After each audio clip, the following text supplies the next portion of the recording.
Rishi Kohli now joins in from Pro Alpha Systematic Capital. Rishi, hi, good morning. Morning. What's your call on the bank nifty first? Because that's the one where we've seen the big rally. It's still about 9 to 10% off its previous highs. But how would you approach bank nifty, or if you have any kind of pair trade between bank nifty and nifty, or bank nifty and CNXIT, what would that trade be? Sure. I think that's a very interesting question because obviously banks had underperformed majorly over the past many months until recently, when they've seen a sharp bounce and led to the nifty bouncing as well.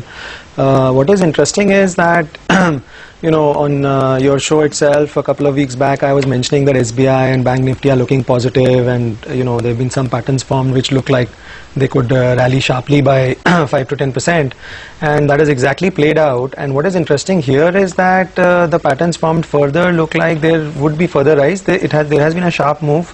It's possible that both bank nifty and leading stocks like SBI, they consolidate a bit around these levels, but there seems to be definitely room for another kind of 8 to 10% move on them.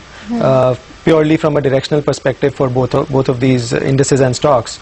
And interestingly, you mentioned a sort of a outperformance or relative pair trade kind of scenario, where what is interesting is that IT index has come off in the last few days and bank index has rallied, leading to some 10-12% outperformance on that pair trade if someone had done long banking and short IT index.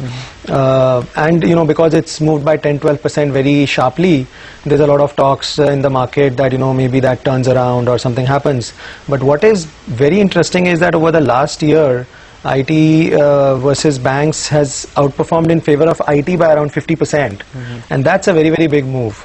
So I see at least 50% of that retracing. Right now around 10-12% of that has retraced, so there's another 10 to 15% steam in that pair.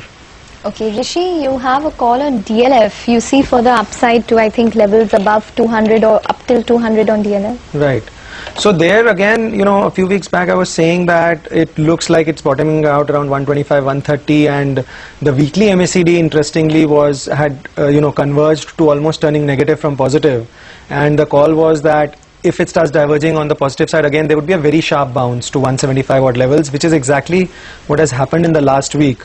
Now with this move, what has also happened is that it has broken out some trend lines, and some interesting patterns have got created, which show that it should ideally keep moving fast to around 200, 205 levels, which is where the weekly 50-day, 50 period moving average is. So that is a pretty strong bet even now, and the stop loss can be pretty close by because it's just gone above the 50-day moving average around 159 or so. Apart from SBI, any other banking stock that you like, and strategy over here as well?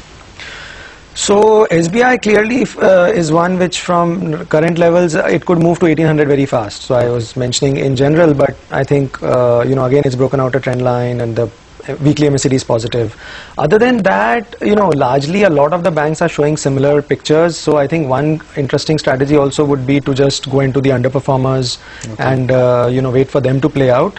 The other financial related stock which I've always liked is IDFC. I might have mentioned that a couple of times earlier on your shows as well, and every time it came to 85, 90, 95, that region, I've always been bullish on it. It's had the initial bounce again that is played out, but I think there is a lot of steam because the entire decline that happened in that over the last year to 2 years, retracement can easily take it up another 10-15 rupees. Alright, okay. Any disclosures, Rishi? No holdings in the stocks. Alright, we'll take a break. Thanks, Rishi, for joining in.